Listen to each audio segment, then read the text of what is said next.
Hello, and a very happy new year to you. Thank you for tuning into Art Snaps. My name's Katie. I'm the Project Engagement Officer for Swindon Museum and Art Gallery's Art on Tour project, which is all about sharing more of Swindon's art collection with more people and in more places. And here we are at the dawn of 2021, and sadly the situation hasn't improved as much as many of us thought it would. So I'm continuing with this series, which I began at the beginning of the first lockdown, which takes a deeper look at artworks from Swindon Museum and Art Gallery. When I began Art Snaps, I was releasing episodes weekly, but now I'm switching to monthly releases, and I'm going to try and engage with some of the themes that go with the month in which they were released.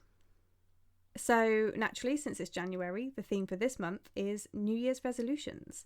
And I'm going to look at 3 artworks which represent those typical New Year's resolutions that many of us have made at one point or another to improve our well-being and lifestyle for the year ahead.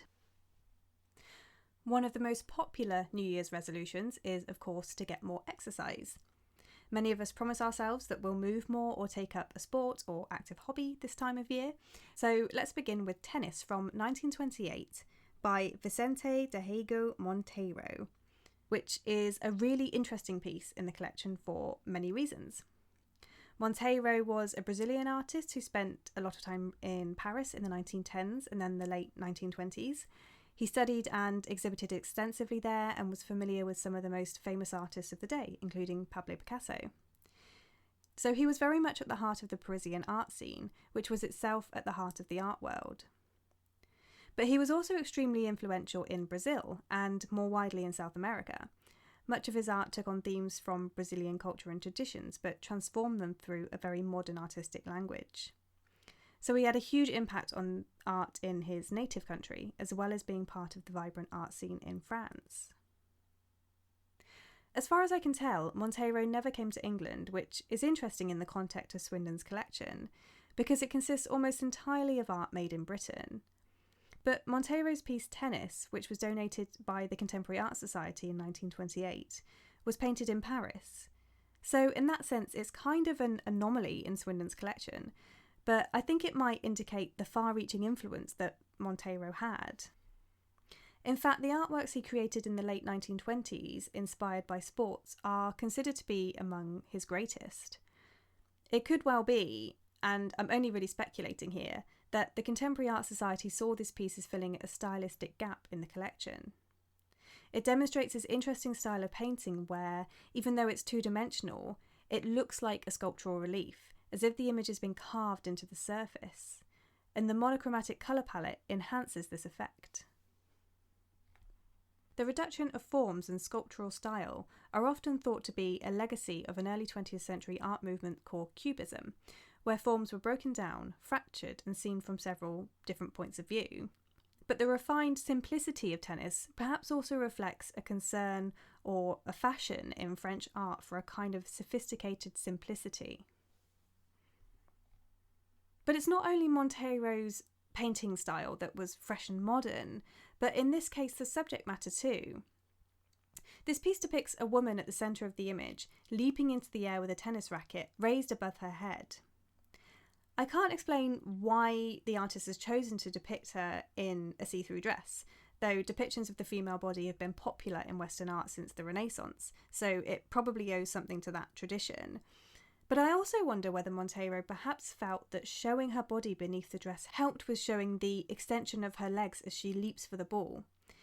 It helps to show that full range of her movement, as well as creating some really nice lyrical lines within the piece. The interesting thing in relation to this and the time that it was painted is the length of her skirt. It was in the 1920s that it became more acceptable for women to play tennis in short skirts rather than long ones, as they had in the preceding years. And this enabled much more movement. From the 1920s onwards, they gradually became shorter and are of course still the preferred option for women tennis players today for the comfort and range of movement that they allow. There's probably a lot we can read into the way Monteiro has presented this figure, but I still have 2 more pieces to talk about, and these episodes are only 10 minutes long. So I'll end by saying that it's interesting that in this time, Monteiro has focused on the female figure's freedom of movement. And he seems to be referencing very modern liberal attitudes in his very modern style, as well as the subject matter. The next New Year's resolution I have in mind is probably not as popular as the health and fitness New Year's resolutions, but by my mind it's probably the best one. And that is to read more. So I've selected The Chinese Bowl from 1936 by Ivan Hitchens. Now, if you're looking at this and can't see what it has to do with reading, I don't blame you. It actually took me quite some time to see that the organic form of fleshy pink is actually a reclining figure. We can just about make out a bowed head of dark hair and hands holding a book. And we can also make out the bed or divan that the figure is laying on, a yellow curtain or wallpaper in the background, and the bowl in the foreground to which the title refers. It's interesting to see how Hitchens has used this still life element to create a kind of starting point to help the eye navigate the scene. The colours from the bowl are picked up in the reclining figure, and then the mustard yellows of the figure are repeated in the background. This is something Hitchens does really well, and something which I discussed in episode 5 as well in relation to another Hitchens painting from Swindon's collection called Spring in Eden. In comparison to that earlier piece, the Chinese Bowl shows a move toward a more abstract style.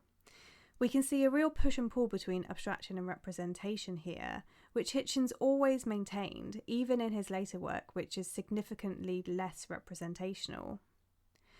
What we see here are forms reduced to flat, painterly planes of colour, which lead the eye from one element to another.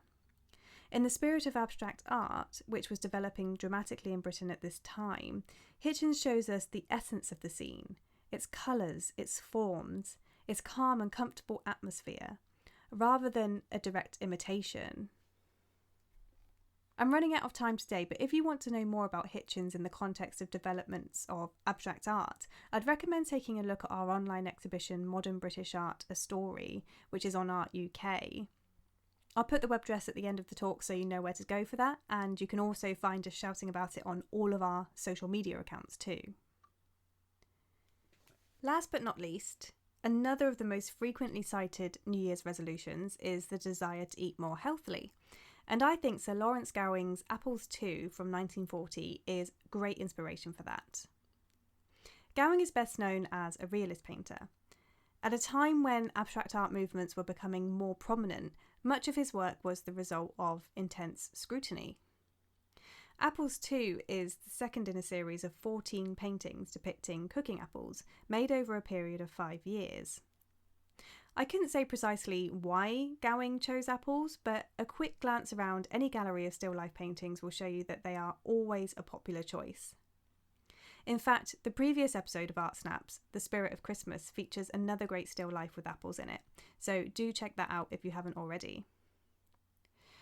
Of course, apples are very pleasing objects to draw because of their roundness and their ability to reflect light on their smooth surface. Gowing's apple paintings show close observations of the fruit in many varied situations. We see him playing around with the positioning of the apples, changing lighting effects and angles, and adding in other objects to the scene. Swindon's piece focuses on the many shades of green, which result from sharp tonal contrast between light and dark. And he's rendered this with beautiful thick strokes of paint. It's not an intensely detailed painting, but certainly it's the result of many hours spent getting to know his subject matter. And what we get are these rich, jewel-like apples which feel really tangible, as if we could reach into the painting and grab one. And that's all for this episode. I hope you enjoyed it and feel inspired to pursue your New Year's resolutions, if indeed you've made them. If not, then I hope there's some inspiration here for looking after your health and well-being during this difficult time. Please do look after yourselves and stay safe as we look ahead to a happier and healthier 2021. If you're still looking for a New Year's resolution and you fancy learning a bit more about art, particularly modern art, please do look back on previous art snaps that we've made. Hopefully you find something that you love in there, something really interesting, and perhaps you'll even find that it keeps you a little bit entertained during this difficult time. Thanks very much for listening, and bye for now.